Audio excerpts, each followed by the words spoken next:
continuité rétroactive abrégée en retcon est une technique narrative utilisée pour altérer des faits établis dans une œuvre de fiction. Il est souvent employé afin que certains événements ou personnages soient améliorés et correspondent mieux à l'œuvre. God réécrit l'histoire, God est à l'origine des Ridro, God ceci, God cela. Depuis la fin du combat Saitama vs Garou, qui fêtera d'ailleurs ses 3 ans cette année, oui déjà, une certaine théorie commença à émerger petit à petit, mais récemment, de par les nombreux Ridro qui ont eu lieu depuis maintenant 1 an, elle fait de plus en plus entendre parler d'elle. Vous l'aurez compris, dans cette vidéo, nous allons aborder cette théorie en profondeur et tout simplement vérifier si elle peut être vraie. Est-ce que God réécrit vraiment l'histoire à son avantage? Il existe une bonne liste de chapitres supprimés, mais ceux qui nous intéressent, c'est lorsque God est potentiellement intervenu afin de réécrire l'histoire à son avantage. Je sais déjà à quel chapitre vous pensez, mais on va y aller de manière chronologique afin de ne rien rater. En plus de ces chapitres, il existe quelques images additionnelles provenant d'illustrations bonus qui pourront nous donner des indices supplémentaires. Comme par exemple cette image dessinée par Murata lui-même. On dirait que God descend du ciel pour détruire l'association des héros, mais malheureusement il n'y a pas plus de contexte, il a peut-être fait ça uniquement pour le fun. Pour commencer, j'aimerais clarifier quelque chose. À chaque fois que l'on voit la lune sur une page, il s'agit d'une représentation de l'œil de God qui observe ce qui se passe. Avant que Saitama ne crée ce cratère, la lune était très peu représentée dans le manga, faisant son apparition qu'à de rares moments. Dès qu'on voit la lune, God est d'une manière ou d'une autre associé aux événements qui se produisent sous nos yeux. On peut alors inventer tout un tas de théories, comme par exemple, ça serait God qui aurait envoyé la météorite s'écraser sur Terre. Mais accrochez-vous car vous voulez savoir quel est le tout premier Hydro ?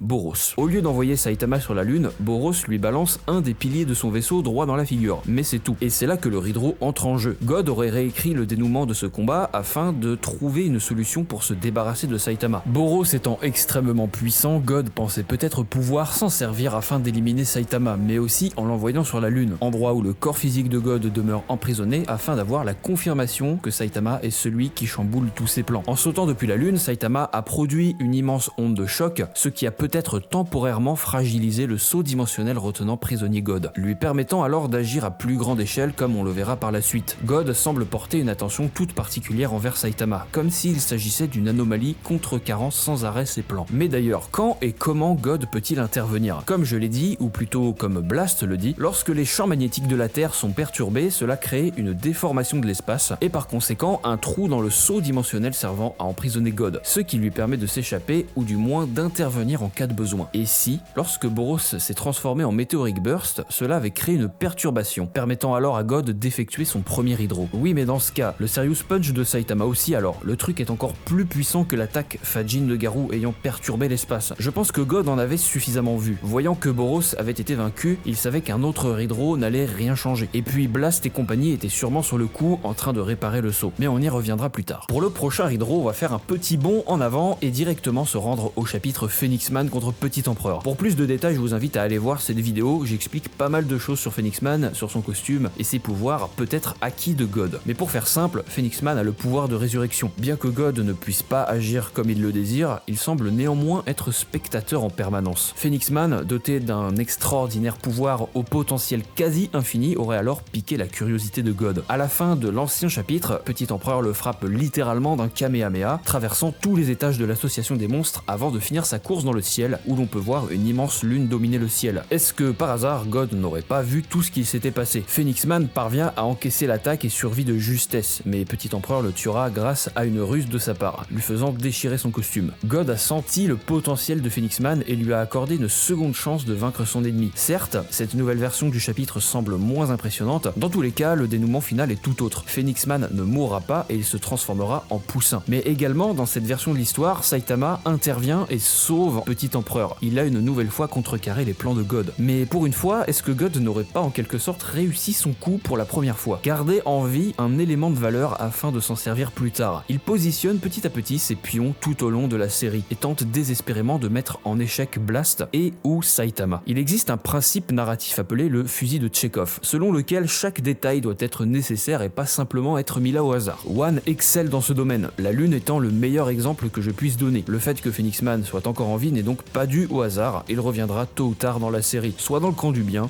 soit en tant qu'avatar de God. Tout ça nous amène finalement à la moitié de l'arc de l'association des monstres, Saitama versus Orochi. Le combat est différent de bien des manières, mais comme ça se passe sous terre, la lune est invisible contrairement aux autres Ridro mentionnés auparavant. La réponse se trouve cette fois-ci dans la version officielle. Orochi commence par absorber l'énergie du cœur de la Terre pour lancer une puissante attaque, le canon Gaïa. Attaque de grande ampleur, vous commencez à comprendre potentiellement une nouvelle brèche dans l'espace et donc l'intervention de God. Et justement, la fin de ce combat nous révèle l'existence d'une peinture murale à l'effigie de God. Des anciennes écritures peuvent être lues. Traversant la vaste étendue du temps, notre dieu ressuscitera sur cette terre lorsqu'un digne sacrifice sera offert sur cet autel. Orochi croyait que c'était lui le dieu alors qu'en réalité il était le sacrifice. Sacrifice qui ne ramènera pas Dieu à la vie mais invoquera plus tard le sage des mille pattes lorsque la fusion de Psychos et Orochi mourra pour de bon sur l'autel. Une page supplémentaire a été ajoutée au manga version physique, la lune observant à travers une crevasse. God a bel et bien observé ce combat depuis tout là-haut. Avant de passer à la suite, je me permets de faire ici une parenthèse afin de confirmer le fait que God agisse bel et bien. En parlant de Psychorochi, il n'y a étonnamment pas de Ridro à ce moment-là, et pourtant God semble être intervenu. Lors de son combat contre Tatsumaki, elle tranche la terre comme un vulgaire morceau de beurre, et Tatsumaki se demande d'où est-ce qu'elle a bien pu obtenir un tel pouvoir, avec la lune en arrière-plan indiquant que God y est pour quelque chose. C'est même plus ou moins confirmé par Psychos, puisque elle-même dit qu'au moment de sa fusion avec Orochi, elle a rencontré quelque chose ressemblant à God qui lui a conféré un immense boost de puissance. Plus tard, ce nouvel avatar sera suffisamment digne et puissant pour amener à la vie le sage des mille pattes. Mais bref, Tatsumaki finit par prendre l'ascendant sur Psychos, sauf qu'un gros plan est fait sur la lune sans aucune explication. Tatsumaki semble ressentir quelque chose à ce moment-là et se met immédiatement à saigner et ses pouvoirs s'affaiblissent d'un seul coup. Elle se demande si elle n'a pas utilisé trop de pouvoirs d'un seul coup, mais même elle en doute. À la suite de toutes ces attaques plus puissantes les unes que les autres, genre un morceau de la terre tranchée ainsi qu'une ville tout entière tordue, une nouvelle faille dans le seau se serait créée, permettant alors à God d'affaiblir Tatsumaki et d'assurer la victoire à son sbire Psychorochi. Finalement, ce combat se termine avec Tatsumaki se servant de l'association des monstres tout entière comme une foreuse géante. God observe de nouveau attentivement et le cube que Saitama et compagnie ont touché s'active alors comme par magie. En regardant à travers le trou créé par Tatsumaki, il ne voit absolument rien, mais nous lecteurs voyons God recroquevillé dans sa prison dimensionnelle. Un peu plus tard, Flash, Garou et Platinum S se battent à pleine puissance et God scrute une nouvelle fois dans son coin. À la fin de ce combat, God apparaît devant Tatsumaki sous la forme de Blast. Elle parvient à résister à la tentation, puis le vrai Blast apparaît et explique qu'à cause des effets du cube, précédemment utilisé dans les souterrains, cela a créé une faille temporelle suffisante pour permettre à God de tenter de corrompre Tatsumaki. Mais Blast et son équipe sont parvenus à le retenir juste à temps. Le combo Psychorochi plus cube plus foreuse géante a dû causer une sacrée brèche dans le seau. Bien, on arrive maintenant au moment où cette théorie a vu le jour, la thérapie de Garou. Enfin, je veux parler de la première version de la fin du combat Saitama versus Garou. Tout le monde connaît cette page, les deux personnages assis autour d'une table avec Saitama prêt à sermonner Garou sur tout ce qu'il vient de faire. Observez un peu plus attentivement l'image et vous verrez la lune en arrière-plan. Vous l'aurez compris, God s'est encore une fois mêlé des affaires des autres. En plus, le timing est parfait. Si on revient sur l'attaque extrême Fajin de Garou, c'est cette attaque qui a créé une brèche dans le seau dimensionnel. Si on regarde 2 secondes cette image, qu'est-ce qui saute aux yeux? La lune. God s'est frotté les mains en pensant pouvoir faire de Garou son nouvel avatar, le voyant résister à Saitama et pensant qu'il serait la clé afin de se débarrasser de lui. Cette page est très similaire à la fin du webcomic. Le manga avait sûrement pour but de reproduire cette fin, mais il manquait encore énormément d'éléments du combat, comme le Serious Table Flip. Sans parler de ça, c'est à ce moment que les événements prennent une toute autre tournure. Grâce à son attaque, Garou a tellement fragilisé le saut dimensionnel que God parvient à littéralement créer des portails sur la Terre et à marcher dessus. Peut-être que cela était toujours destiné à arriver et que l'on aurait quand même eu Cosmic Garou après la scène de la thérapie. À part One et Murata, nul ne connaît la vérité. Nous arrivons à la fin de cette vidéo avec l'arc des ninjas, qui marquera une bonne fois pour toutes l'existence de cette théorie. Au total, ce ne sont pas moins de 25 chapitres qui sont partis à la poubelle, alors je vais la faire courte. Parlons des Ridro puis de la version officielle. Premièrement, Blast souhaite sauver son partenaire Void le Vide, en inversant le processus de monstrification. Dans la nouvelle version de ce chapitre, les expériences que subissent des cobayes n'existent plus. Cette partie de l'histoire est donc mise de côté. Est-ce que God s'est senti menacé que les humains parviennent à totalement supprimer les monstres? De plus, Blast n'est pas au courant de la puissance de Saitama, car normalement il a été témoin de toute la scène. C'est à ce moment précis que Void fait son apparition pour absorber les pouvoirs de Garou avant de se volatiliser. Il est également à noter que dans les versions supprimées, Flash en savait beaucoup trop sur l'existence des cubes et de God. God. Par précaution, ce dernier a peut-être redraw ce passage afin qu'un minimum de personnes soient au courant de son existence, car techniquement, Void et Flash se connaissent. Il serait donc risqué que Flash en sache davantage. Autrement dit, God veut limiter les éléments perturbateurs. Tant que j'y suis, permettez-moi d'évoquer la porte de la grotte céleste, nom de l'endroit où God est enfermé. Ce nom sort de la bouche de Blast lorsqu'il explique qui est Void, et n'a plus jamais été évoqué par la suite, même pas dans les redraws. En même temps, ça ne m'étonne pas trop, c'est littéralement le QG de God. Il ne veut pas que tout le monde soit au courant de comment y accéder, ainsi que de la méthode pour le maintenir prisonnier. Mieux vaut enlever ça de l'histoire, ni vu ni connu. Cela nous amène à la carte maîtresse de Void, l'entaille dimensionnelle. Depuis l'extérieur de l'univers, il est capable d'attaquer une dimension tout entière, ce qui le place en termes de puissance à un niveau équivalent à la 4D, voire même 5D. Spoiler alert, cette attaque n'existe plus dans la nouvelle version de l'histoire, du moins pas pour l'instant. Un peu plus tard, Void se présentera en personne sur le champ de bataille, d'abord de manière très gore en aspirant les entrailles de tous les ninjas morts, puis dans la deuxième version en se faisant passer pour Flash. Dans les deux cas, il s'agit là d'un genjutsu, une puissante technique capable de faire apparaître des illusions pour tromper ses adversaires. Dans les deux cas, Void se sert d'un cube afin de tenter de recruter Flash et Sonic en les transformant à leur tour en avatar de God. Sonic parvient à résister à chaque fois, sauvant Flash par la même occasion. Dans la version 1, Void ne possède pas de pouvoir cosmique, tandis que dans la version 2, il est capable de trancher à travers les dimensions. God a probablement voulu se servir de Void afin d'éliminer Blast, puisqu'il était autrefois son partenaire. Mais comme on a pu le voir dans les derniers chapitres avant que tout soit supprimé, Void avait regagné sa conscience humaine et s'apprêtait à trahir God en créant une armée de gentils avatars. Cependant, son plan ne tient pas la route. Si un avatar se rebelle ou en dit trop sur God, il se fera désintégrer sur le champ, car God est capable de reprendre les pouvoirs qu'il a conférés. Pour résumer tout ce passage, God a redraw une première fois pour donner des pouvoirs cosmiques à Void, mais pas de bol, ces pouvoirs cosmiques étaient en réalité ceux de Garou et lui ont porté préjudice, car Garou a lui aussi gardé sa pleine conscience. Void a donc aspiré cette même part de rébellion envers God, et ça il ne l'avait pas prévu. Il a donc redraw une seconde fois pour...